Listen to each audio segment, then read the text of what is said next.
السلام علیکم ورحمۃ اللہ وبرکاتہ۔ ان الحمد للہ والصلاۃ والسلام علی رسول اللہ، اما بعد۔ محترم ناظرین کرام اور عزیز طلبہ، کتاب تقویۃ الایمان کے درس میں آپ کا خیر مقدم ہے۔ دوسری فصل چل رہی ہے اشراق فی العلم کی مذمت کے سلسلے میں، اور اس بات کے سلسلے میں کہ علم اللہ رب العالمین کی صفت ہے، وہی ہر چیز کو دور نزدیک سے جانتا ہے اور تمام کی ضرورتوں کو پورا کرتا ہے۔ آج جو آیت کریمہ ہم آپ کے سامنے رکھیں گے وہ سورۃ الاحقاف آیت نمبر 5 ہے۔ چنانچہ مؤلف رحمہ اللہ کہتے ہیں، قال اللہ تعالی اعوذ باللہ من الشیطان الرجیم بسم اللہ الرحمن الرحیم ومن اضل ممن يدعو من دون اللہ من لا يستجیب له الى یوم القیامۃ وهم عن دعائهم غافلون۔ اور فرمایا اللہ صاحب نے سورہ احقاف میں، اور کون زیادہ گمراہ ہوگا اس شخص سے کہ پکارتا ہے ورے اللہ سے ان لوگوں کو کہ نہ قبول کریں گے اس کی بات قیامت کے دن تک، اور وہ ان کے پکارنے سے غافل ہیں۔ آیت کا ترجمہ آپ کے سامنے مؤلف رحمہ اللہ کی عبارت کے ساتھ کیا گیا۔ اس آیت کے اندر اللہ رب العالمین نے ایک سوال قائم کیا ہے اور ایک سوال اٹھایا ہے، اور وہ سوال یہ ہے کہ اس شخص سے بڑھ کر گمراہ کون ہوگا جو اللہ رب العالمین کے علاوہ دوسروں کو پکارتا ہے، ایسی چیزوں کو پکارتا ہے جو اس کا جواب قیامت تک نہیں دے سکتے۔ من لا یستجیب له الی یوم القیامۃ، یعنی جو اس کا جواب قیامت تک نہیں دے سکتے ہیں۔ وَهُمْ عَنْ دُعَائِهِمْ غَافِلُونَ، ہیں اور وہ ان کی دعا سے غافل ہیں۔ اللہ رب العالمین نے اس آیت کریمہ میں اس بات کی نفی کی ہے کہ اللہ رب العالمین کے علاوہ کسی دوسری ہستی کو پکارنا مدد، نصرت اور تائید کے لیے، جیسا کہ مشرکین اللہ کو چھوڑ کر بہت ساری ہستیوں کو پکارا کرتے تھے۔ اس میں کچھ ایسے لوگ بھی تھے جو اللہ رب العالمین کے مقربین تھے، جیسے فرشتے، یا اسی طرح سے انبیاء اور صلحاء وغیرہ، تو ان کو بھی پکارا کرتے تھے۔ تو یہاں اللہ رب العالمین نے اس بات کی گویا کہ نفی فرمائی کہ دور سے کسی کو پکارنا اور التجا کرنا یہ محض اللہ رب العالمین کی صفت ہے۔ پکارنا یہ ظاہر سی بات ہے، اس میں جو معنی اور مفہوم پایا جا رہا ہے وہ دور کا معنی اور مفہوم، یعنی دور سے پکارا جاتا ہے۔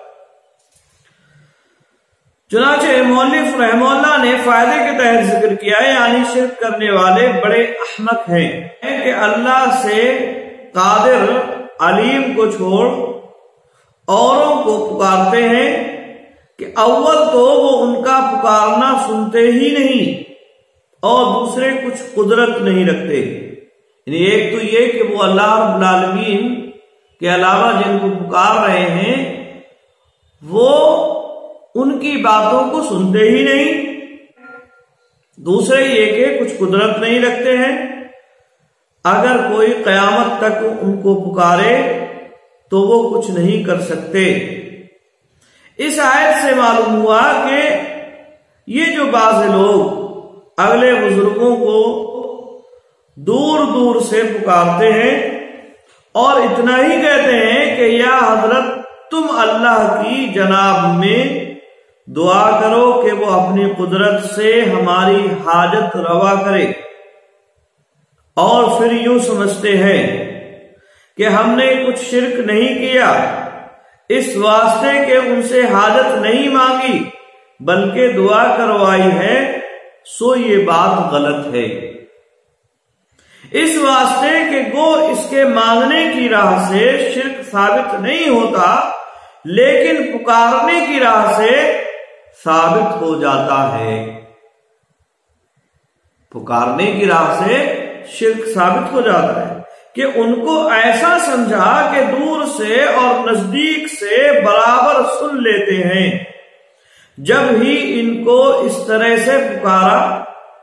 حالانکہ اللہ صاحب نے اس آیت میں فرمایا ہے کہ جو اللہ کے ورے یعنی مخلوق، سو وہ ان پکارنے والوں کے پکارنے سے غافل ہیں، یعنی اللہ رب العالمین کے علاوہ جن کو پکارا جا رہا ہے تو ان کو یہ سمجھ کر پکارا جاتا ہے کہ یہ دور اور نزدیک سے ہماری باتوں کو سنتے ہیں اور پورا کرتے ہیں۔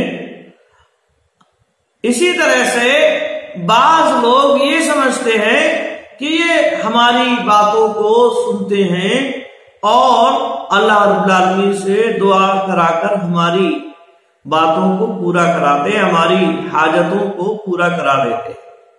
تو یہ دونوں ہی صورتیں شرک کی ہیں، اور وہ اس لیے کہ اگر یہ سمجھا کہ یہ ہماری حاجت اور ضرورتوں کو پورا کر رہے ہیں تو یہ ظاہر سی بات ہے بالکل خلم کھلا شرک ہے۔ اور اگر کوئی یہ سمجھتا ہے کہ یہ دعا کرنے والے ہیں، محض پکارنے پوری کرنے والا اللہ رب العالمین ہے، تو یہ بھی پکارنے کی وجہ سے شرک ہو گیا۔ کیوں؟ اس لیے کہ اللہ نے فرمایا کہ وہ جواب نہیں دے سکتے ہیں قیامت تک، اور وہ ان کی دعاؤں سے غافل ہیں۔ غافل ہیں یہ اللہ رب العالمین، یعنی وہ سن نہیں سکتے ہیں۔ یہ جو پکارا جا رہا ہے اس اعتبار سے یہ شرک ہو گیا، اگرچہ اللہ ہی سے وہ حاجتیں اور ضرورتیں پوری کرانے کی بات کہی جا رہی ہے، کیونکہ وہ سن نہیں سکتے ہیں، وہ نہیں سنتے ہیں، وہ نہیں معلوم ہے انہیں کہ کس نے پکارا ہے کس نے نہیں پکارا ہے۔ ان دعائہم غافلون، وہ ان کی دعاؤں سے غافل ہیں۔ اور یہاں تمام معبودان باطلہ جو اللہ رب العالمین کے علاوہ پکارے جاتے تھے، سب کے لیے یہ بات کہی جا رہی ہے۔ عرب لوگ جن کو پوچھتے تھے، اور وہ پتھروں درختوں کے ساتھ ساتھ انبیاء اور صلحاء بھی، نیک اور صالح لوگ بھی اس میں شامل تھے، فرشتے بھی اس میں شامل تھے جن کو وہ پکارا کرتے تھے۔ آئے بات میں تو یہ آیت کریمہ اس بات کی دلیل ہے کہ دور دراز سے بزرگوں کو پکارنا اور ان سے التجا کرنا گمراہی ہے، شرک ہے۔ اللہ رب العالمین نے اس کو گمراہی بتلایا ہے، اسے شرک قرار دیا ہے، اور ایسا آدمی اللہ رب العالمین کے ہاں نہایت گناہگار ہوگا۔ آئی بات میں تو یہ اللہ رب العالمین ہی کا خاصہ ہے، تو یہ اللہ رب العالمین ہی کا خاصہ ہے کہ دور اور نزدیک سے ہر ایک کی بات کو سنتا ہے اور ضرورتوں کو پورا کرتا ہے۔ اس کے علاوہ ایسی کوئی ہستی نہیں ہے جو دور اور نزدیک کی باتوں کو، تمام باتوں کو سنتی ہو اور ان کو پورا بھی کرتی ہو۔ آئی بات میں اللہ رب العالمین نے اس آیت کریمہ میں اس بات کی نفی فرمائی ہے، کیونکہ یہاں فرمایا کہ وہ ان کی دعاؤں سے غافل ہیں اور قیامت تک اس کا جواب نہیں دے سکتے ہیں۔ آئی بات میں آج کے لیے بس اتنا ہی۔ السلام علیکم ورحمۃ اللہ وبرکاتہ۔